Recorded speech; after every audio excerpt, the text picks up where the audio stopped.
Hello, it's John Heaton, and at long last I'm going to do a non-Beatles video. I'm going to do another Dylan video, and apologies to those of you out there who've been waiting for Dylan reviews. Obviously the opportunity to do one has come up with the latest release in the Bootleg series. We are now up to, if you can believe it, volume 15. I didn't pick this up on vinyl. It was 50 quid. I saw it in London at the weekend. But I've definitely picked up the CD because it's not all available on Spotify anyway. There's only 15 tracks, and this has about 50 tracks, I think, something like that. So this latest continuation in this superb series, the Bootleg series, I mean, there's no such thing as scraping the barrel as far as Dylan's material is concerned, because there's so much available. It's frankly ridiculous they're on volume 15 and not even through, because they haven't done a Bootleg series on Desire or Street Legal yet, to name just but two. So this latest series is covering the period 67 to 69. So the material from this album, John Wesley Harding, which came out December 27th, 69, and then Nashville Skyline, which was from 69. So John Wesley Harding, December 27th, 67, and Nashville Skyline, summer of 69, not sure of the exact date. But it's just wonderful to hear alternate versions of tracks that we know and love from those albums. As is mostly the case, after a few listens, I'm not done with it yet, but after a few listens, one tends to gravitate towards the original album and want to seek it out. So if nothing else, hearing these outtakes makes you want to rediscover the album in question. And I certainly am going to go back to John Wesley Harding and Nashville Skyline after I've done justice to this set, because it is fascinating. The differences are not massive. Nice booklet, by the way. I'll show you some pictures from it. But they're subtle, and in some cases it's worth noting what the differences are. An alternate shot of the cover there. There's a lot of duets with Johnny Cash on this set, and featuring the familiar musicians from this period: Kenny Buttrey on drums, Pete Drake on dobro, Charlie McCoy on bass. Those are the three which come to mind. Pete Drake also would go on to play with Ringo on Bo Coops of Blues in 1970. Superb book, as usual. Would be nice to have the full 12-inch version on the vinyl, but as I said, it was 50 quid. A lot of rapport between Bob and Johnny Cash in the sessions displayed on this album. They were actually going to, it's an alternate shot of the John Wesley Harding cover. They were going to record a whole album together of duets, but they ended up just releasing just the one song on Nashville Skyline, Girl from the North Country. Loads of nice pictures in here, and there's another alternative Nashville Skyline cover picture. So this is a very good essay from Colin S. Scott, and the whole overall thing compiled by Jeff Rosen, as most of these ones are, with Steve Berkowitz.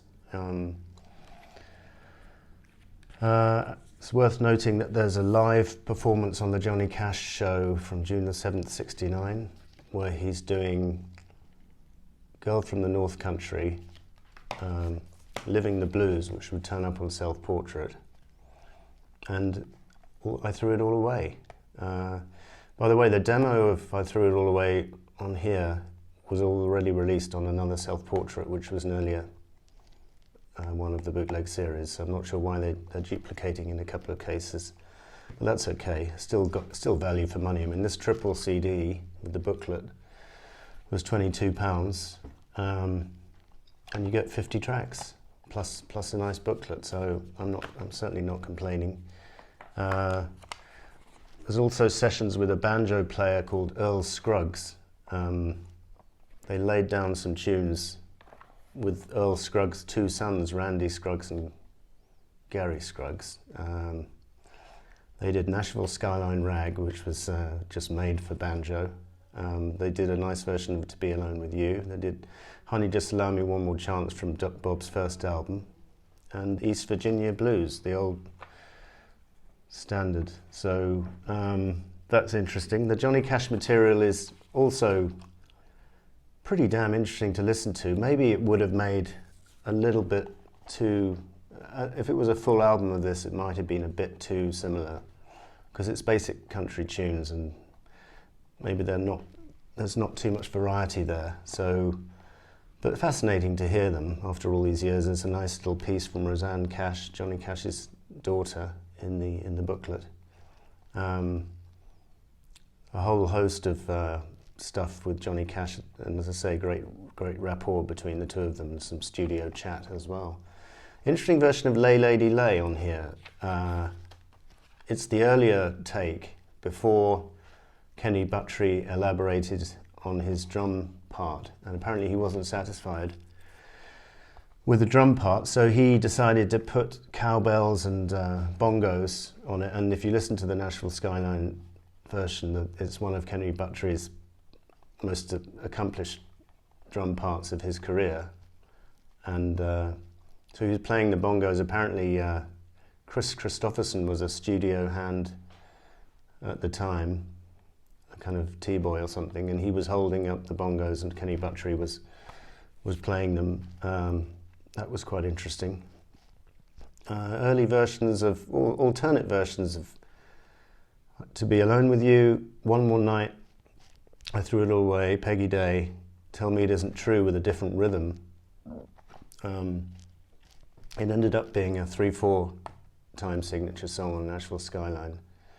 But here it's taken a little bit faster tempo, and I think, as I say, it's fascinating to see the earlier version, but I think it was improved on. Country Pie is quite similar, and then the John Wesley Harding material, pretty different arrangements. Dreamed I Saw St. Augustine is taken as a slightly different tempo, and Drifter's Escape is subtly different. John Wesley Harding is almost identical, but again, one can hear it's a different take, and it's interesting. Pity the Poor Immigrant. Again, it's just fascinating to see Dylan's work process, how he develops arrangements and then just says, nope, that didn't work, let's try something else. As I Went Out One Morning, another example of where the final version improves on the demo, and particularly the bass part of Charlie McCoy is more adventurous on the finished version. But again, as I said, it's fascinating to hear the alternate takes, and it makes one want to rediscover the finished albums. This bootleg series, as I've said many times before, is the most value for money, most rich in riches series out of any of the major artists out there. They've all been, for the most part, quite generous with their archive material, but none more so than Bob Dylan. And I'm just wondering, I guess they're easily going to make it up to volume 20, and I wouldn't mind betting there's more in the can once they've reached that landmark. So that was Bob Dylan, Bootleg Series Volume 15. Thank you for watching. I'll see you next time.